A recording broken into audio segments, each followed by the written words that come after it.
La Odisea, una historia que todos nos sabemos de un hombre que quiere volver a casa, y también es la historia de por qué a veces no se puede volver realmente. Es una historia que todos nos conocemos, que muchos lo leyeron en el colegio, que muchas veces ha sido adaptada, incluso en un episodio de Los Simpson, pero esta es la versión de Christopher Nolan. Es decir, que también hay que olvidarse del héroe que engaña a monstruos para volver a casa y reclamar su trono. Quiero que piensen en Christopher Nolan. Piensen en hombres quebrados por sus propias creaciones, atormentados por sus recuerdos y también aplastados por la culpa, porque en las manos de este arquitecto de increíbles tramas psicológicas, el viaje de Odiseo no es solo una historia épica, sino que también es la autopsia de la mente de un soldado. El cine de Sir Christopher Nolan es un reflejo de sus obsesiones: el tiempo, la identidad, la memoria y la realidad. Estos son los ladrillos con el cual él construye sus mundos, y en el corazón de casi todos sus laberintos está un hombre que es consumido por la culpa, un hombre que carga con un peso moral insoportable.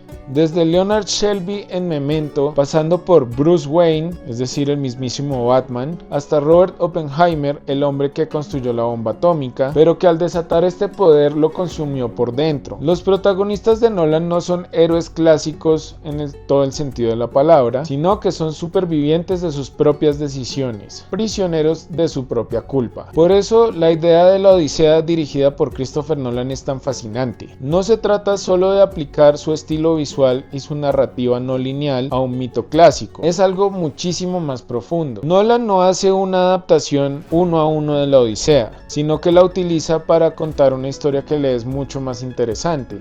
La del hombre que gana la guerra pero se pierde a sí mismo en el camino. Para él la vuelta a Ítaca no es precisamente el final feliz. Entonces acompáñenme a hablar de esta increíble película que creo que va a ser nominada a todos los Oscars habidos y por haber, de nuevo, de uno de mis directores favoritos, que es Christopher Nolan, y vamos a hablar de cómo la Odisea refleja la culpa y de cómo esto se compara a todos los trabajos previos de Christopher Nolan.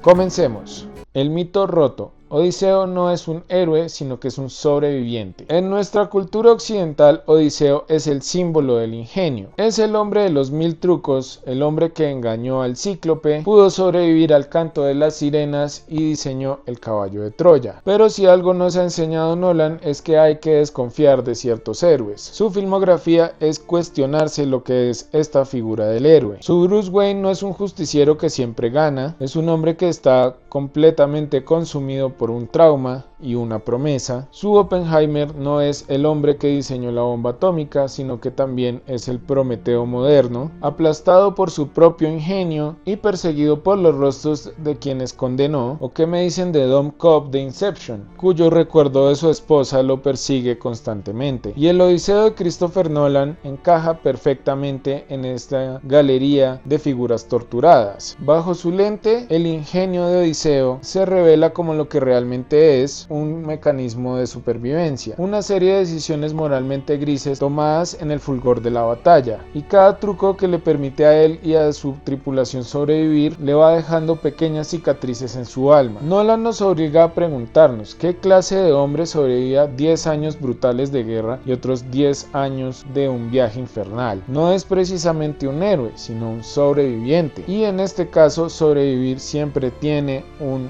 precio moral. Imaginen las escenas de Troya ya cuando cae. No son de una victoria épica, sino que son febriles y caóticas, muy del estilo casi que documental de lo que fue la película Dunkerque. Veríamos lo que es la masacre desde los ojos de Odiseo, y creería que también se midieron mucho en unas escenas que hubieran podido ser bastante traumáticas, no como el acto de un genio militar, sino como el de un criminal de guerra. El ingenio del caballo de Troya dejó de volverse un símbolo de su astucia para volverse el símbolo de su culpa, el pecado original que convierte todo su viaje en una penitencia. Este Odiseo no es un líder carismático, sino que es un comandante agotado, el cual se enfrenta a decisiones imposibles que cuestan vidas. El sacrificio de 6 hombres frente a Escila y Caribdis no se vuelven una anécdota de su viaje, sino que se vuelven el origen de sus pesadillas. Nolan convierte a Odiseo en una figura trágica no por el capricho de los dioses, sino sino por alguien que se enfrenta a las consecuencias de sus propias acciones y también de cómo le pesan. El mito se rompe para mostrar una verdad incómoda. A veces el heroísmo y la monstruosidad son las dos caras de una misma moneda. La memoria como campo de batalla. Si hay un territorio que es clásico de Christopher Nolan y que él ya lo volvió insignia de sus películas, es el de la memoria. Para él, el recuerdo no es un archivo de consulta, sino que es un campo de batalla activo y traicionero. Memento nos enseñó que sin memoria estamos condenados a repetir nuestros mismos errores. Inception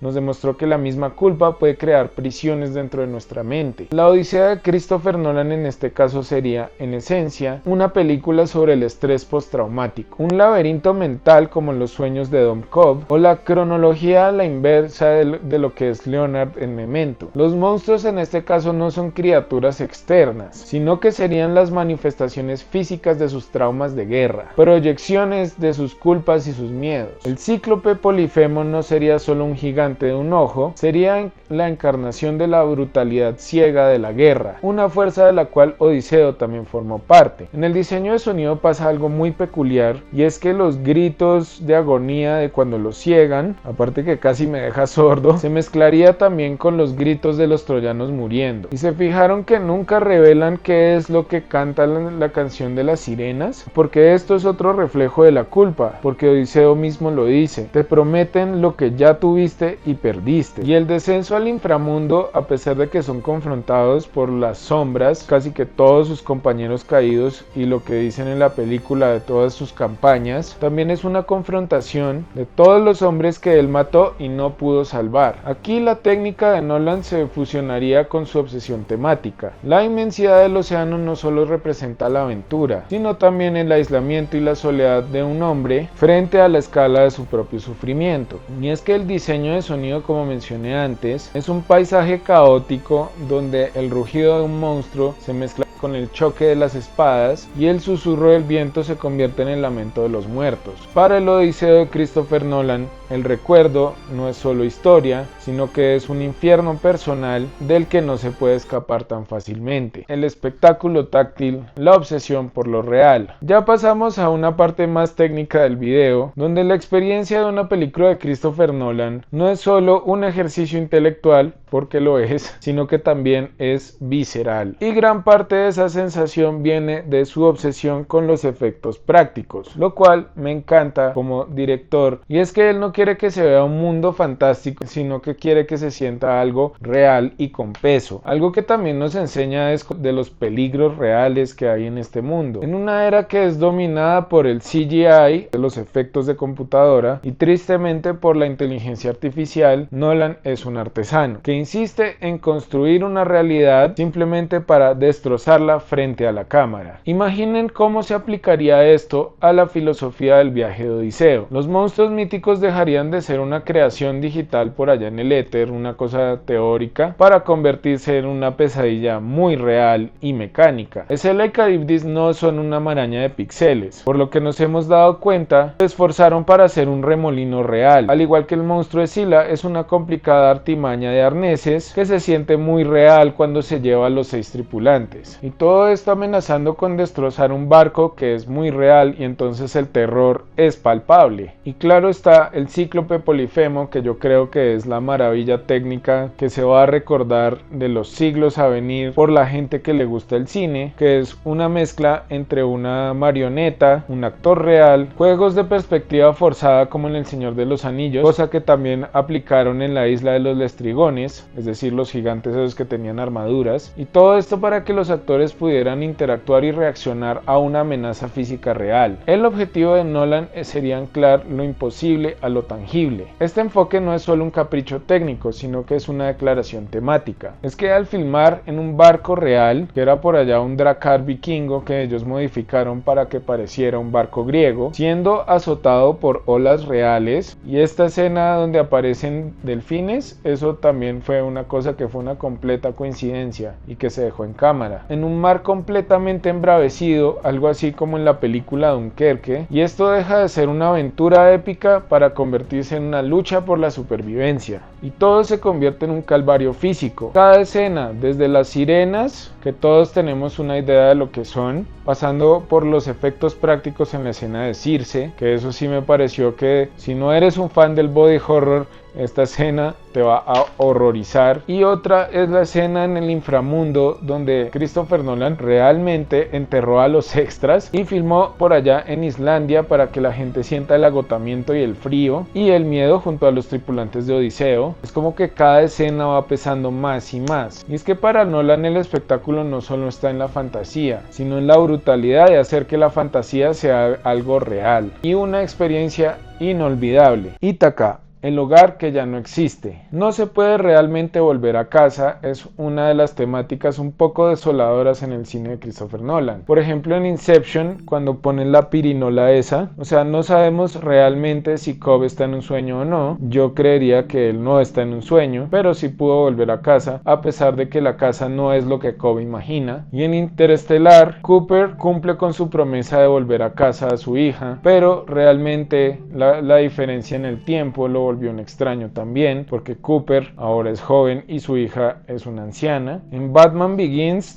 tenemos la literal destrucción del hogar de los Wayne, y al final de la trilogía Batman elige un hogar diferente con la Selina Kyle de Anne Hathaway, que por cierto, si tuviera una moneda por cada vez que nosotros creemos que el héroe muere pero no realmente y se escapa con Anne Hathaway, no tendría muchas monedas, pero es muy raro que pasara 2 veces. Y para la Odisea de Christopher Nolan, Ítaca no es realmente la salvación, sería la confrontación final y más brutal, y es que después de 20 años, como lo dice el personaje de John Leguizamo, ya casi no hay gente que sea leal a Odiseo, y la decisión de ir disfrazado de mendigo para evaluar la situación también está cargada de simbolismo, porque sí hay cosas que él reconoce, y el hecho de que su perro lo reconozca y el hecho que porque su perro lo reconoce, su hijo lo reconoce. Obviamente una de las escenas que yo creo que va a quedar en la cabeza de muchos cuando vuelve a encordar el arco, y es la prueba final para reconocer que él es finalmente Odiseo. Realmente su disfraz de mendigo lo convierte en un extraño, y como todos los héroes de guerra está marcado por una violencia que digamos que volver a esta isla entre comillas pacífica en el que ya nadie lo puede comprender por eso. Y la escena clave, y yo creo que es una de las mejores escenas porque esa coreografía de pelea, todo lo que pasa en esa escena, el diseño de sonido, la música, todo, la escena clave es la matanza de los pretendientes. En el poema de Homero es un acto de justicia divina, pero de la mano de Christopher Nolan también es una explosión de violencia, y es que es algo que justamente Odiseo tiene que hacer, y justamente para que su hijo no tenga que hacerlo. Este final es un poco polémico para la gente que es como muy fiel a las adaptaciones literales, pero es por eso que él se exilia, y es que justamente es eso, de que él no puede volver a su hogar porque ya no hay un hogar al cual volver, como lo dije al principio del video, y es que el tumbado ahí en las escaleras recuerda todo lo que es Troya. Por fin reconocemos quién es Atenea en sus visiones, porque es lo de la ley de Zeus, desobedeció todas las reglas de hospitalidad griegas, y su legado más grande, que fue el de su ingenio, el del caballo de Troya, también fue una traición. Su reencuentro con Penélope es algo realmente enternecedor, pero a la vez es agridulce, porque si de cierta manera me pareció genial como por fin él le devuelve el broche de Atenea a Penélope, pues de cierta manera él sí volvió a casa, pero ahora tiene que irse al exilio, como lo mencioné antes, y es una cosa que a la final sí termina siendo como un rayo de esperanza, que era lo que él le había hablado al puro principio de la película, de ir en un barco y perseguir el horizonte para así honrar a sus hombres, expiar su culpa así, porque no solo pasa esto con la escena final con los pretendientes, sino que también le devuelve al personaje de Robert Pattinson el madero que le dijo Sinon, interpretado por Elliot Page, que le devolviera su vergüenza, porque Sinon fue en lugar del personaje de Robert Pattinson. Entonces, de cierta manera, ese final con Penélope, ya que uno está completamente así al final de toda esta escena, de toda esta masacre, los que están ahí sí reconocen a Odiseo como un rey, pero en realidad Odiseo no vuelve a su hogar, o sea, a las cuatro paredes, al palacio, como quieran decirle, sino que el hogar de Odiseo era Penélope. Entonces, cuando él se va al exilio, realmente él no tiene que volver a Ítaca porque él está con su hogar, que es su esposa. Y al final Telemachus simplemente está aceptando su destino como rey de Ítaca. Deja de ser un niño para convertirse en un hombre. Y realmente Odiseo obtuvo lo que quiso, porque a la final toda esta culpa que él tenía la expió. Todo el horror de la guerra y todo el horror de su viaje, él pudo resolver todo esto simplemente por el hecho de volver con su esposa. Conclusión. Christopher Nolan, como ya es costumbre, cuenta una especie de tragedia, y digamos que todo este poema épico de la Ilíada y la Odisea sí tiene un tono un poco más oscuro, y también es como una reflexión sobre la guerra, como ya lo hemos visto en dos de sus últimas películas, que se puede sobrevivir a una guerra, se puede sobrevivir a monstruos, se puede llegar incluso al hogar que siempre has llamado hogar, pero eso no significa que vuelvas del todo. Nos recuerda a los jóvenes soldados de Dunkerque y que volvieron con la mirada envejecida por el horror. No sé si se acuerdan de esta escena de Dunkerque cuando por fin llegan a Inglaterra, y nos recuerda también a Oppenheimer, que se volvió el destructor de mundos, porque en la visión de Nolan y sobre todo su visión de la guerra, las victorias más grandes a menudo traen las cargas más pesadas. Y es que esto nos muestra también la catarsis de los héroes en las películas de Christopher Nolan. Todo esto de la Odisea es una metáfora, no solo un viaje por el mar y enfrentarse a monstruos míticos, sino que es toda una metáfora desde el campo de batalla hasta la paz que necesitan los hombres en su interior. Podía volver a casa, podía de cierta forma limpiar su casa de los pretendientes, pero realmente a lo que él quería volver, lo que realmente lo hacía un ser humano, lo que lo hacía un hombre honorable, no fue todo lo que hizo en Troya, porque eso justamente manchó su legado, sino que era la promesa de volver a su hogar, que era su esposa y su hijo. Pero bueno, conciudadanos, quisiera saber qué opinan ustedes. ¿Creerían que Christopher Nolan es lo suficientemente confiable para adaptar con su visión de las cosas otra saga, otro mito? ¿Cuál es su película favorita de Christopher Nolan? Me gustaría que dejaran sus ideas en los comentarios. Y si les gustan los análisis de películas como este, no olviden darle like, suscribirse y darle esa campanita para que les avise cuando haya otro video de su servidor. Como siempre, yo fui Antonio for President y nos vemos en la siguiente. Bye.